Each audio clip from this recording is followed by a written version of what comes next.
Une image à étages, un triangle posé sur un rectangle, le ciel rejoint la terre. Tout à haut dans le ciel, une colombe, bec en avant, va traverser l'arc-en-ciel. Au-dessous, sur un fond de nuit, marqué par 2 sites de croix lumineux, peut-être un autel. Des personnages sur un fond de lumière, 12 hommes, une femme. Ils attendent, ils prient. Les portes sont fermées. De qui sont-ils prisonniers? De chaque côté de la porte fermée, le mur est marqué d'une petite croix de lumière. Et de chaque côté du mur poussent des plantes et des fleurs. Sont-ils l'annonce d'un printemps nouveau?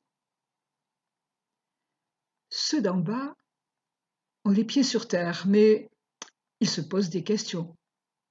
Que se passe-t-il dans cette maison? Qui sont-ils, ceux qui sont réunis à l'étage, dans la chambre haute? Ouvrons le livre des Actes des Apôtres. Après le dernier repas que Jésus avait partagé avec ses disciples, avant d'être élevé au ciel, il leur dit de rester à Jérusalem, d'attendre la promesse du Père. Une force descendra sur chacun d'eux, venant de l'Esprit Saint. Et ils sont bien là, les 12 apôtres, et Marie, mère de Jésus, avec quelques autres femmes et des disciples. Ils se sont réfugiés dans la chambre haute et ont fermé les portes. Ils sont en attente de la promesse de Jésus.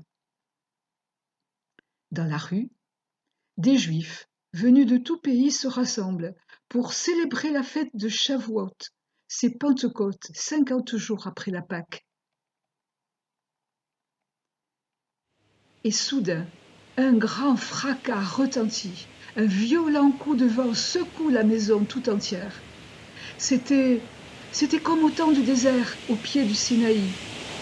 Dans le bruit et le vent et le feu, Dieu avait parlé. Il avait donné les 10 paroles à Moïse.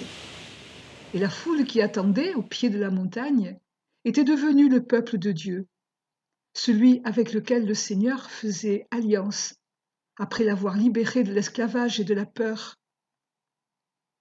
Et voilà que là, dans la maison bien fermée, une grande lumière, un feu les aveugle et se partagent comme des langues qui se posent sur chaque personne.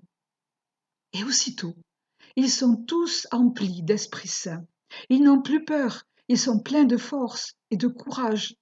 Et ils se mettent à parler, à parler. Dans la rue, les gens écoutent. Eux qui viennent de tous les pays, se comprennent-ils entre eux?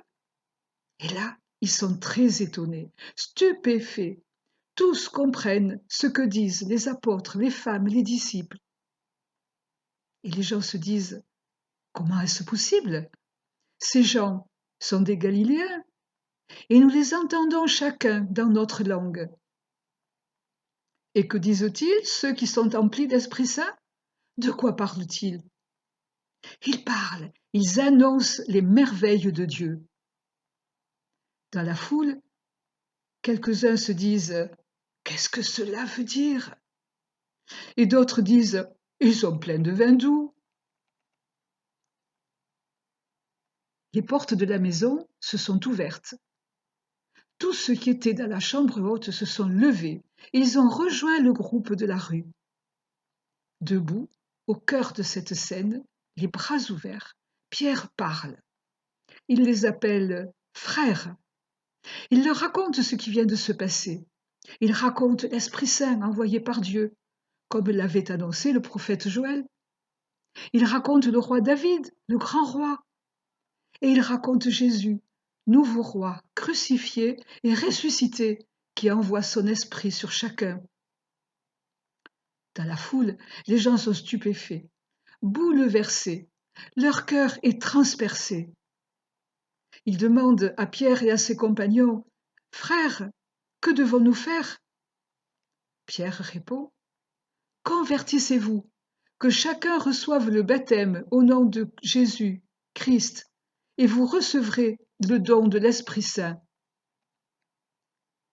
Ce jour-là, 3000 personnes furent baptisées, plongèrent dans les eaux et en ressortirent, fortes des dons de l'Esprit, de sa puissance de paix, de joie, d'amour. Ils se rassemblaient, écoutaient les apôtres raconter les grands récits de la Bible. Ils accueillaient la parole de Dieu. Ils priaient et se réunissaient pour la fraction du pain, l'Eucharistie. Ils rendaient grâce pour tous les dons reçus, vivaient dans l'allégresse et la simplicité de cœur. Et la communauté s'agrandissait. Bientôt, certains prendraient la route pour annoncer la bonne nouvelle à toutes les nations. Ainsi se réalisa la parole de Jésus. Vous recevrez l'Esprit Saint, une force qui fera de vous mes témoins à Jérusalem et jusqu'aux extrémités de la terre.